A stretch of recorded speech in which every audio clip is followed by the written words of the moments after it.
السلام علیکم ورحمۃ اللہ وبرکاتہ۔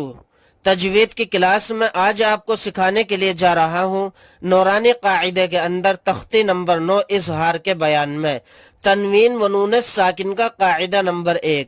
حروف حلقی 6 ہیں: حمزہ ہا، عین ہا، غین خا۔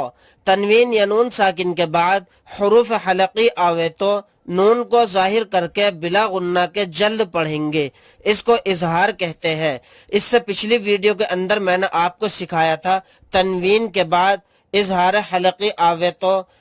آج میں اس ویڈیو کے اندر آپ کو سکھانے والا ہوں نون ساکن کے بعد اظہار حلقی آوے تو، یعنی یہاں پر نون ساکن ہے، نون ساکن کے بعد خا آ گیا تو یہاں پر اظہار کا قاعدہ ہوگا، نون کی آواز کو ظاہر کر کے بلا غنہ کے جلد پڑھیں گے۔